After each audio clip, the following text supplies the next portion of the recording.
c'est Dieu qui a instauré cela, que l'homme sera toujours la tête de la famille. Donc rien ne peut changer cela.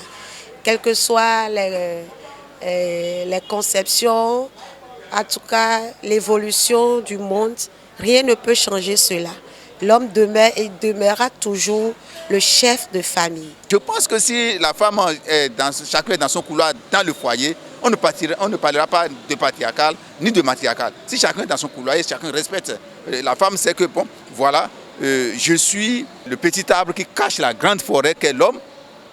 C'est-à-dire que ce n'est pas moi, mais si c'est l'émergence de mon homme, je suis le soubassement de cela et que ça s'arrête là, alors je crois que l'homme aussi doit reconnaître sa place. Pourquoi la femme reste à la maison et s'occupe des enfants et l'homme part chercher de l'argent pour revenir? C'est parce que Dieu même sait que l'homme c'est l'homme et c'est lui qui a le droit d'assumer les responsabilités de son foyer et non la femme. Et elle a le droit de rester sous son homme, je vais dire. Même si tu es une femme et tu es dans un haut niveau, bien tu es dans quelque chose là, ce n'est pas une raison que tu vas manquer de respect à ton mari, ou bien vous êtes déjà à égalité, ou bien tu payes le loyer, ou bien il paye l'électricité, soit et toi tu payes l'électricité et lui paye le loyer. Ce n'est pas à cause de ça que vous êtes déjà à égalité, non. Faut qu'on se respecte au moins. C'est la femme qui a l'argent. Donc, cela veut dire, vous savez que ça maintenant c'est le monde à l'envers. C'est le monde à l'envers. C'est le monde à l'envers. Donc, si c'est la femme qui a l'argent, donc l'homme aussi doit savoir qu'il doit subir. Ça, c'est sûr. Et c'est sûr. Et s'il accepte, il va rester comme ça. Il va quitter. C'est ça. Donc, tu as choisi. Tu as choisi. Si tu n'as pas l'argent, il faut mieux le quitter. Ça, c'est sûr. Il faut mieux le quitter. Si tu n'as pas l'argent, il faut mieux le quitter. Si on dit que l'homme est le chef de la famille, ça ne veut pas dire que la femme n'a pas de mots à dire dans le foyer ou bien dans la relation. Donc tout ce que l'homme va faire, puisqu'ils sont ensemble, Dieu même a dit, l'homme va laisser son père et sa mère s'attacher à sa femme.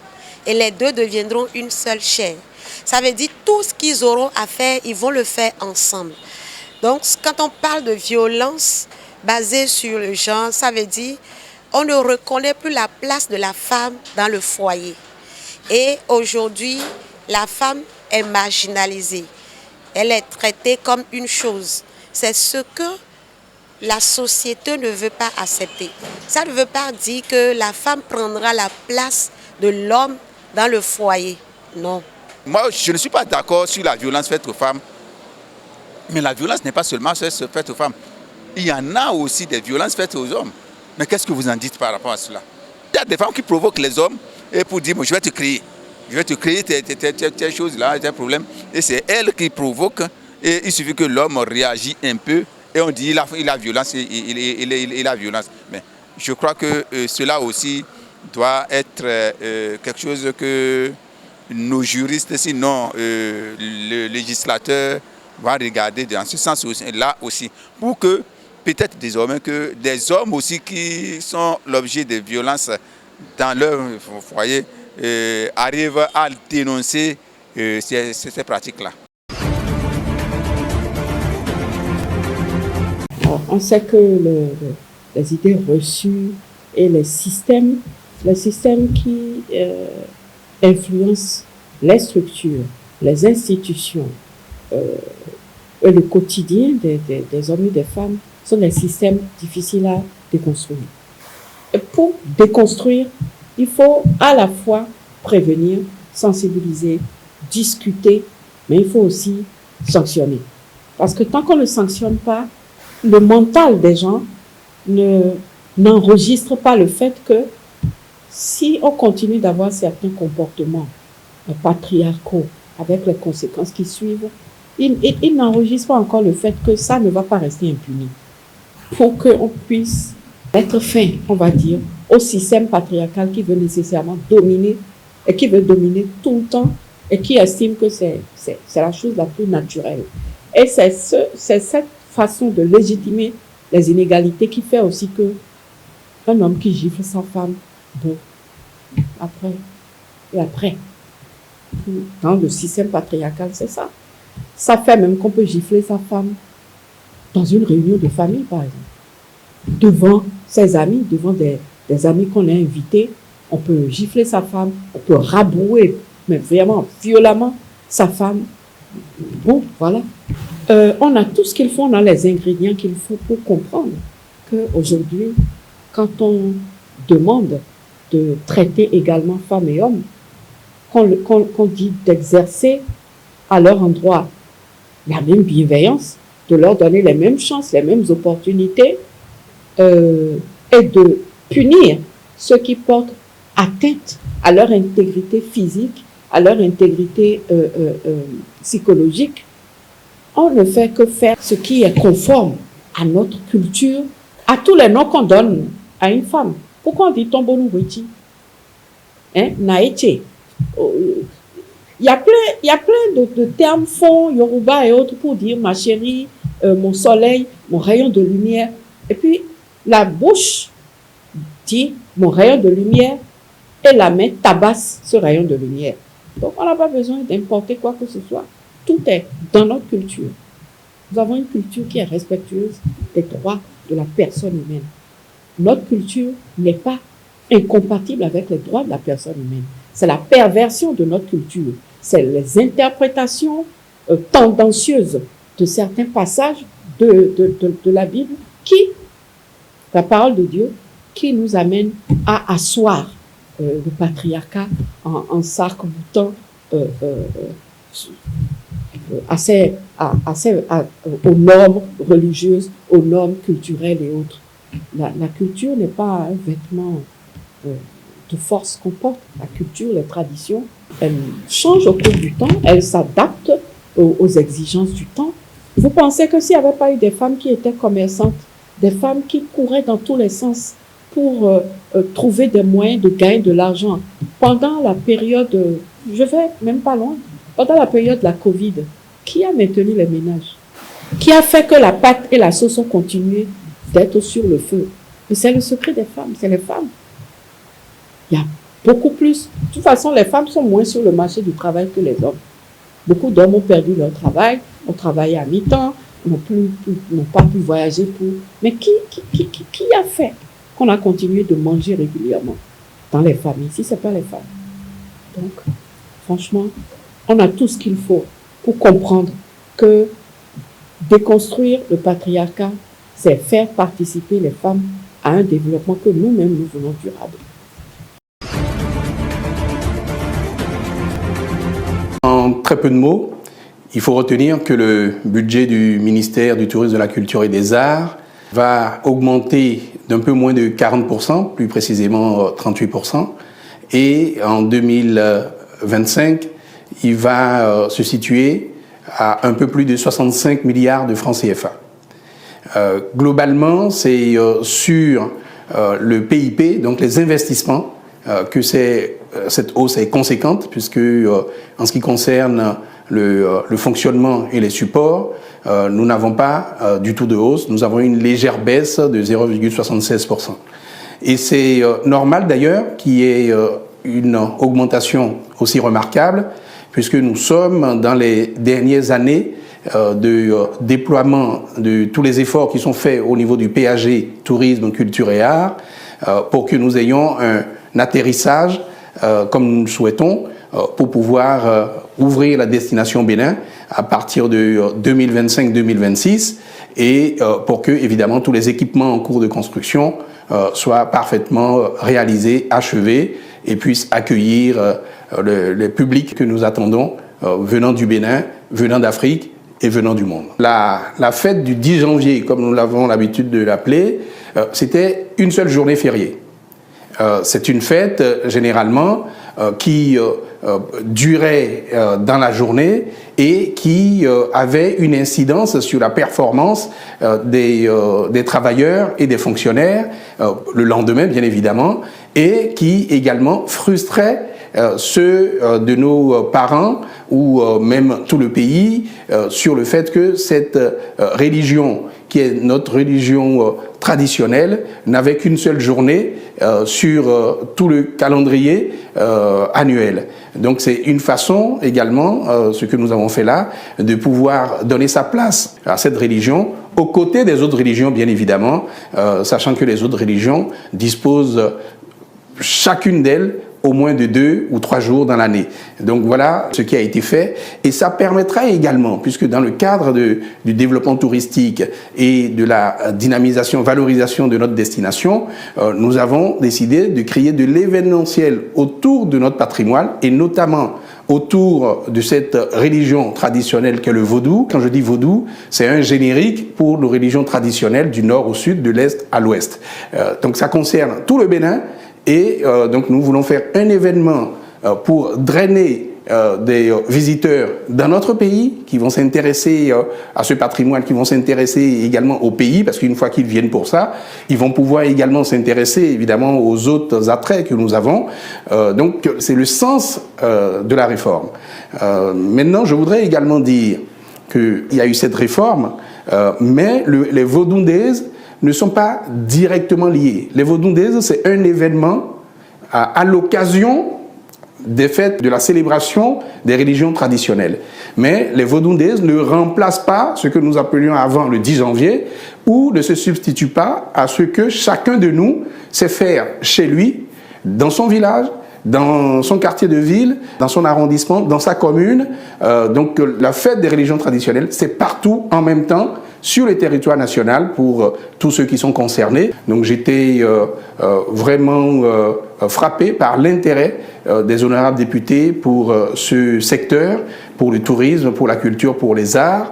C'est la preuve que c'est ce qui nous unit tous dans le Bénin, dans la nation. C'est autour de la culture que nous pouvons évidemment continuer de créer cet État que nous avons, cette nation qui est la nôtre, pour que chaque Béninois, chaque Béninoise puisse être fier et se sente un élément de cet ensemble que nous appelons le Bénin.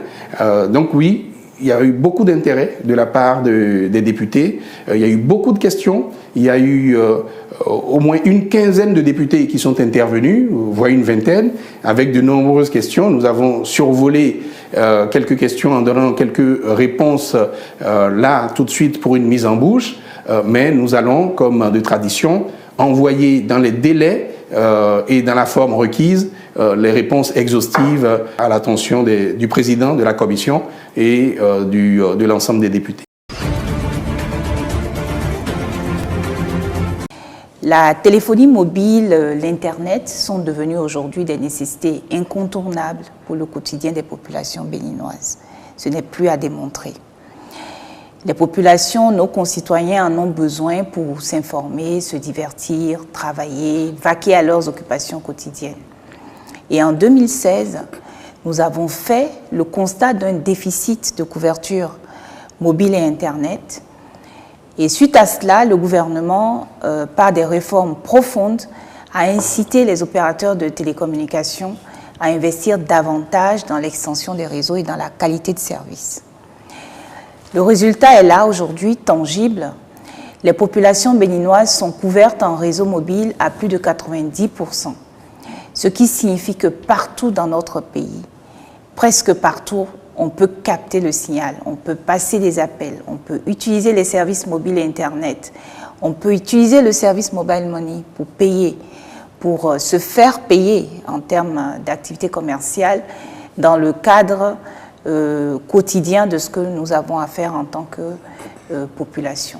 Comme on peut le voir en 2015, c'est d'ailleurs le constat qui a été fait quand les diagnostics ont été posés en 2016, 40% à peine des populations du Bénin étaient couvertes en réseau 3G. Comme on le voit, cette couverture était très focalisée dans les zones à forte population, on va dire ça comme ça, mais certaines zones qui étaient quand même importantes aussi étaient assez négligées. Donc la carte le montre bien, la couverture 3G était assez maigre finalement. Et en plus de ça, on avait un retard technologique parce qu'en 2015, on était en droit d'espérer d'avoir des réseaux 4G au Bénin. Donc ce que nous avons fait avec les réformes et les projets, c'est de faire à la fois un bond en termes de couverture. Aujourd'hui, nous sommes à plus de 90% de couverture en 4G. On le voit sur la carte, c'est toutes les zones vertes, les zones jaunes et les zones rouges aussi. En fait, cette différence de couleur illustre juste des seuils techniques. Mais ce qui importe, c'est qu'on voit bien que notre pays, en termes de couverture, a fait un bond significatif. Et nous avons aussi fait un bond qualitatif en termes de technologie. Aujourd'hui, cette couverture dont on parle, c'est de la couverture 4G. Ça veut dire que nous avons aussi rattrapé notre retard technologique.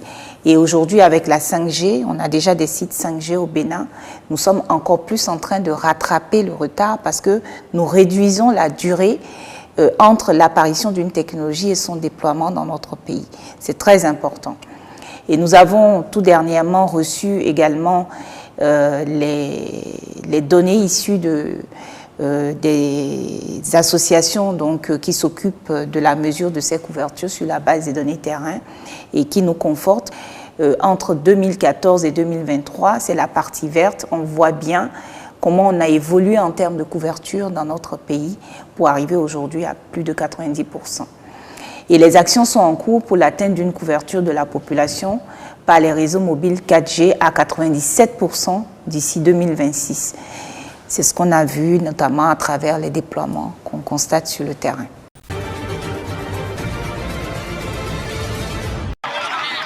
Il y a toujours de l'eau dans le gaz entre les militaires au pouvoir au Niger et Orano. L'entreprise française spécialiste de l'uranium affirme avoir perdu le contrôle de la Société des mines de l'Aïr, sa filiale au Niger. La Somaïr serait sous la coupe des autorités nigériennes. Elles en ont pris le contrôle opérationnel, a fait savoir Orano ce 4 décembre. Les machines de la filiale tournent alors que le groupe français avait décidé de suspendre les activités le 31 octobre. C'était sans compter les plans des autorités nigériennes, lesquels retiraient à Orano le droit d'exploiter le gisement d'Imouraren, dont les réserves seraient de l'ordre de 200 000 tonnes d'uranium en juin. Orano paye un lourd tribut à la crise entre Paris et Niamey. Le courant ne passe plus en effet entre les deux capitales depuis la chute de Mohamed Bazoum et l'arrivée au pouvoir des militaires qui ne cachent pas leur amour pour Moscou au nom de la souveraineté de leur pays.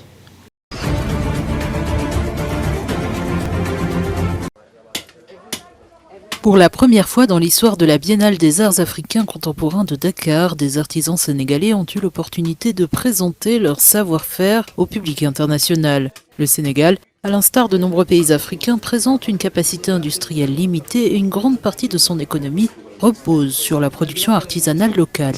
La sculpture est importante pour la société sénégalaise. C'est un art. L'art est présent en Afrique depuis toujours. Depuis des siècles, nous produisons de l'art. Les statues que nous fabriquons sont des objets de culte dans certaines religions.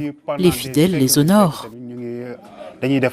Jusqu'à présent, la biennale avait été dominée par des artistes plasticiens, mais grâce à l'initiative des conservateurs sénégalais, 5 artisans de la région se sont réunis pour organiser une exposition collective autour du thème de l'hippopotame, figure emblématique de la faune sénégalaise et symbole de la culture africaine. L'hippopotame est un animal que la communauté qui vit près des eaux connaît très bien et qui est un élément fédérateur qu'on a pris comme un élément fédérateur pour les artisans, mais qui demeure être aussi un élément fédérateur pour l'ensemble des peuples de l'eau, qu'on appelle Dandemayo, c'est ce qui vivent auprès de l'eau. Installée sur la place centrale de Soumbédioune, au milieu des boutiques artisanales, l'exposition a rencontré un grand succès auprès des habitants et visiteurs. Les artisans ont su toucher un large public, une visibilité nécessaire selon Kémy Bassène. Pour nous, il était normal, si nous voulions un peu tenter une décolonisation, j'utilise ce mot même s'il est un peu emprunté, et également une admission légitime dans l'art contemporain, c'est passer par l'artisanat. Donner à l'artisanat une visibilité dans cette biennale est tout à fait naturel. On peut s'interroger pourquoi ça n'a pas été fait plus tôt. La Biennale des Arts africains contemporains de Dakar, qui se tient jusqu'au samedi 7 décembre, continue de séduire par sa diversité et sa capacité à mettre en valeur la richesse du patrimoine artistique de l'Afrique.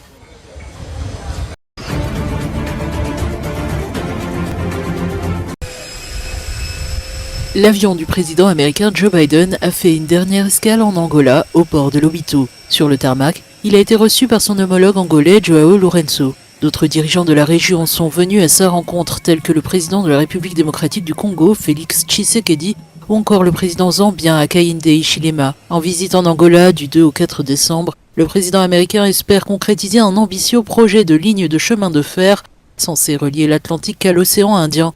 En investissant dans cet immense chantier, les États-Unis veulent se présenter comme une solution alternative à la Chine.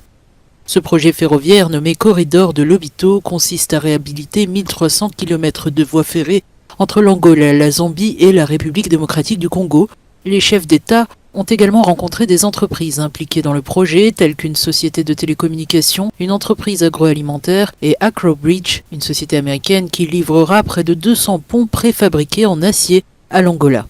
Le corridor de Lobito représente un investissement majeur, symbolisant l'engagement des États-Unis et de leurs alliés pour soutenir le développement économique et la stabilité de la région.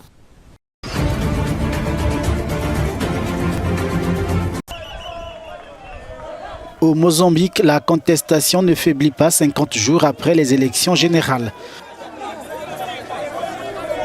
Lundi, Venancio Mondlane, candidat malheureux aux élections du 9 octobre, a appelé à une semaine de manifestation. Ce nouvel appel intervient alors que le Conseil constitutionnel doit se prononcer sur le contentieux électoral le 23 décembre.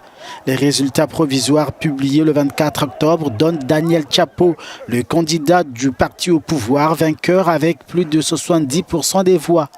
L'opposition dénonce depuis une mascarade électorale faisant fi des appels au calme du président sortant Philippe Nyusi. Une contestation réprimée dans le sang. La plateforme électorale décide, une organisation de la société civile parle de 76 morts et 210 blessés par balle. Le Mozambique est dirigé depuis près de 50 ans par le Frélimo.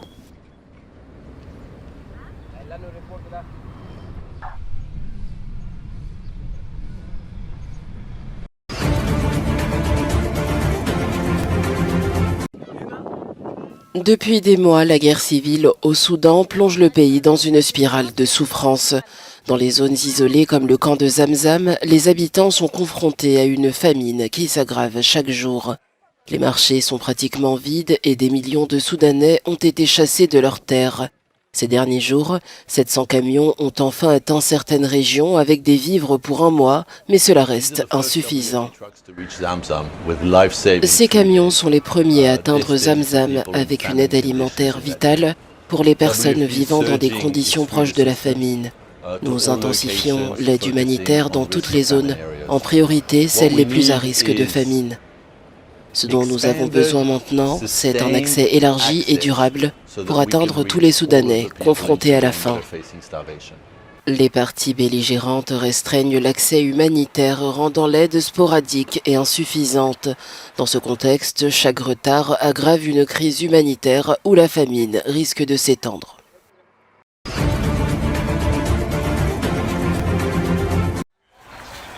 Le Bitcoin a franchi un cap historique atteignant les 100 000 $ pour la première fois.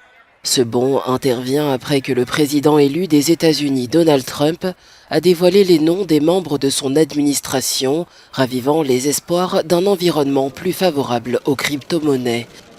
Depuis le 5 novembre, le prix du Bitcoin a augmenté de près de 45%.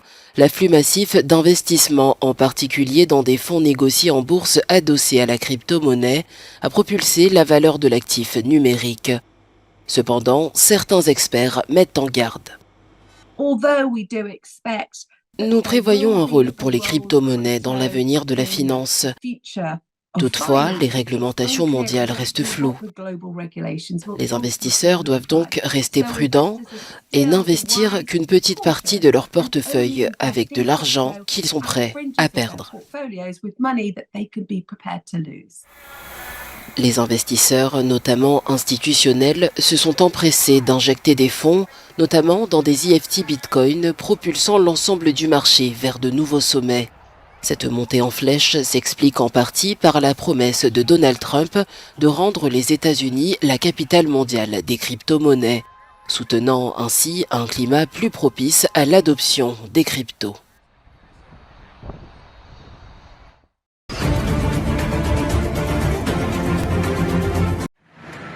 En Syrie, plus de 70 000 personnes ont été contraintes de fuir vers Idlib et la ville d'Alep, selon un rapport de l'ONU paru mardi. Ce chiffre marque une forte augmentation par rapport aux près de 50 000 déplacés recensés le 30 novembre dernier. Dans une offensive éclair déclenchée il y a une semaine, les groupes armés ont pris le contrôle d'Alep, la deuxième plus grande ville du pays. C'est la deuxième fois que nous sommes forcés de fuir, la deuxième fois que nous échappons aux frappes d'artillerie turque, aux bombardements aériens et aux actions de groupes armés violents qui prétendent être des humains mais qui ne reconnaissent pas l'humanité. Les rebelles ont atteint Hama, la 4e ville du pays. Ce mercredi, l'armée syrienne a lancé une contre-offensive. Après avoir quitté les points de rassemblement, les familles seront installées dans des centres d'hébergement et des écoles. Par ailleurs, l'administration kurde tente de fournir des appartements nécessitant des réparations dans les districts d'Al Jazira et de Raqqa. Les premières victimes de ces combats sont les civils. Les affrontements, les premiers de cette ampleur depuis 2020, ont fait 602 morts en une semaine, dont 104 civils, selon l'Observatoire syrien des droits de l'homme.